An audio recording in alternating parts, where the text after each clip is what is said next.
नमस्कार साथियों, एक बार फिर से आपका स्वागत है हमारे चैनल में। हम आज का वीडियो लेकर आए हैं योग का इतिहास, कालखंड क्या रहा है, हम इसके बारे में जानेंगे, बात करेंगे। तो यदि आपको पूरा जानना है अच्छे से तो आपको वीडियो के अंत तक बना रहना होगा। इसके 2 पार्ट आएंगे। पहले पार्ट में हम इसके कालखंड के बारे में बताएंगे और दूसरे पार्ट में हम एक स्टोरी सुनाएंगे कि किस प्रकार से योग चलता आ रहा था, कि योग क्या था, क्या बताया गया है। तो हम आज के वीडियो में लेकर आए हैं कि योग के इतिहास को हम 5 कालखंडों में विभाजित कर सकते हैं।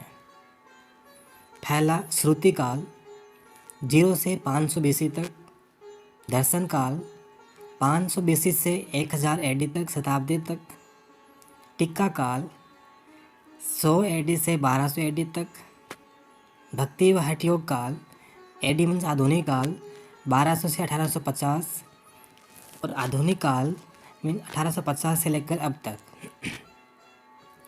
तो पहला आता है श्रुति काल। इसमें वेदों के प्राकट्य से महात्मा बुद्ध के आसपास के काल तक यह सबसे लंबा कालखंड भी था। श्रुतियों में योग की अनेक संकल्पनाओं के स्पष्ट उल्लेख मिलते हैं। यजुर्वेद में शरीर से 5 वस्तुओं का तेज बढ़ाने के लिए प्रार्थना की गई है। प्राणाय च वर्चदा, वर्चस्से पवस्य व्यानाय, में वर्चदा वर्चस्से पवनस्य उदानाय। अथर्ववेद में प्रजानन्तः प्रतिगृह्णन्तु पूर्वे प्राण अंग भे मर्यावेचरन्तम, अर्थात लोग शरीर के सभी अंगों में वायु या प्राण एकत्रित करके दिव्य लोक को प्राप्त करते हैं। बृहदारण्यक के उपनिषद में प्राण अपानो व्यानो दानः समानो अनिमत्ते तरसवः प्राणमेवैवेत, अर्थात प्राण, अपान, व्यान, उद्दान तथा समान में सभी प्राण वायु ही है। छांदोग्य उपनिषद में भी इन 5 वायु की व्याख्या की गई है। इस प्रकार श्रुति काल में ही योग की संकल्पना सुस्पष्ट हो चुकी थी। सुप्त अवस्था में नाड़ियाँ शुक्ल, नील, पीत, लोहित में प्राण स्थित होता है। तब मनुष्य स्वप्न नहीं देखता है और कुछ नहीं जानता, ऐसा उपनिषद में दिया गया है। कठोपनिषद में हृदय से निकलने वाली नाड़ियों की संख्या 101 बताई गई है। उनमें से जो नाड़ी ऊपर मस्तिष्क की ओर जाती है उसमें प्राण ले जाता है, वह अमृत तत्व को प्राप्त करता है। यह निश्चय ही सुषुम्ना नाड़ी है, भले ही इसे कुंडलिनी न कहा हो। इनके अलावा श्रुतियों में योग के संबंध में और भी अनेक उल्लेख मिलते हैं। उन सबको यहाँ पर हम बता नहीं सकते हैं, लेकिन योग के सभी तथ्यों व संकल्पनाओं का संग्रह करके उसका एक स्वतंत्र शास्त्र दर्शन बनाकर उनकी प्रतिष्ठान करने का कार्य किया गया है। यह कार्य महर्षि पतंजलि ने ईसा पूर्व 2वीं शताब्दी कालखंड में आरंभ किया था। दूसरा काल आता दर्शनों का काल। इस काल में भारतीय दर्शन के अनेकों सिद्धांत सूत्र ग्रंथों में एकत्रित किए गए। प्रत्येक दर्शन ने अनेक सिद्धांतों का वर्णन तथा अन्य दर्शनों का खंडन किया। योग सूत्र के अलावा श्रीमद् भगवद गीता, योग वशिष्ठ, योगी याज्ञवल्क्य आदि की रचना इसी अवधि में हुई माना जाता है। तंत्र, पुराण, स्मृतियाँ आदि इसी काल की देन है, जिनमें यंत्र, तंत्र, योग के सिद्धांत व आचारों का वर्णन है। जैन व बौद्ध का योग साहित्य भी इसी काल की देन है। इस काल को हम सूत्र ग्रंथों व स्मृतियों का काल भी कहते हैं। तीसरा काल आता है टीकाओं का काल। लगभग 4वीं शताब्दी ईस्वी में शुरू होकर 12वीं शताब्दी तक जारी रहा। योग सूत्र पर महाभाष्य की रचना 4वीं शताब्दी में हुई ऐसा माना जाता है। इस भाष्य के आधार पर विज्ञान भिक्षु भोजदेव, वाचस्पति मिश्र एवं नागोजी भट्ट ने अपनी टीकाएँ लिखी। योग सिद्धांत व मान्यताओं का वर्णन इसमें विस्तार से है। यह भारतीय इतिहास का उत्कृष्ट समय था। विविध कलाओं विद्याओं का विकास हुआ।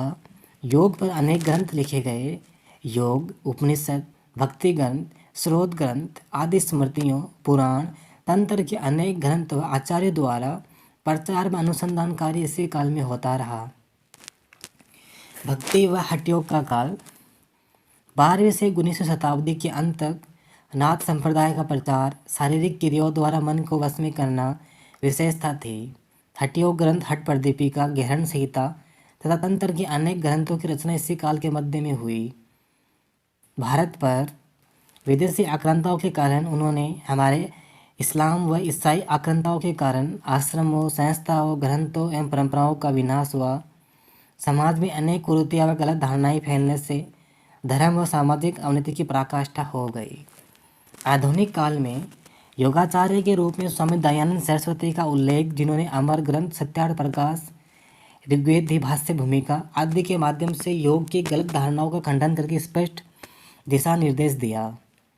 महर्षि दयानंद की योग साधना से प्रेरणा लेकर बालक नरेंद्र दत्त को आचार्य रामकृष्ण परमहंस ने दीक्षा देकर विवेकानंद बनाया, जिन्होंने योग परंपरा को आगे बढ़ाया। श्री अरविंद, स्वामी शिवानंद, स्वामी कुवलयानंद आदि ने परंपरा को आगे बढ़ाया। स्वामी शिवानंद के शिष्यों ने विदेशों में प्रचार किया। स्वामी कुवलयानंद जी ने वैज्ञानिक तथ्यों एवं तकनीकों के आधार पर योग के प्रायोगिक अंगों का मूल्यांकन पर बल दिया। कैवल्य धाम नामक संस्था स्थापित करके अपने कार्य को आगे बढ़ाया। योगी श्यामाचरण लाहिड़ी तथा उनके शिष्य परमहंस योगानंद द्वारा क्रिया योग की सरल विधि देखकर लोक कल्याणार्थ योग का प्रचार प्रसार किया गया। स्वामी सत्यानंद ने बिहार योग विद्यालय की स्थापना, जो अब बिहार योग भारती के नाम से मुंगेर में डीम्ड विश्वविद्यालय है। अब स्वामी रामदेव वर्तमान में योग के विश्वविद्यालयों में अध्ययन अध्यापन हेतु यूजीसी ने स्वीकृति दे दी है। अनेक विश्वविद्यालयों में ग्रांट भी दिया जाता है, जिनमें गुरुकुल गांगड़ी, पतंजलि विश्वविद्यालय, मोरारजी देसाई योग इंस्टीट्यूट आदि प्रमुख है। इस वैज्ञानिक प्रक्रिया की सबसे आधुनिक कड़ी है शरीर विज्ञान, मनोविज्ञान एवं वेदशास्त्र की चिकित्सा का योग की उपयोगिता से प्रभावित होना। आधुनिक समय में योग को चिकित्सा के रूप में प्रयोग करना सबसे महत्वपूर्ण है। यह योग में आधुनिक आविष्कार है जो अनेक क्षेत्रों में होने लगा है। योग के सिंधु घाटी से भी योग के कुछ संबंधित अवशेष मिलते हैं। पशुओं के पास योग मुद्रा में बैठे पशुपति, नागों से घिरे हुए एक योगी शिव। इस प्रकार की हम जो नेक्स्ट वीडियो आएगा हम उसके बारे में बात करेंगे, इन सभी के बारे में। तो दूसरा इसका पार्ट ज़रूर देखना है आपको, ताकि आपको जो बाकी इसमें जो छूट गया है अच्छे से उसमें आपको नॉलेज मिलेगा।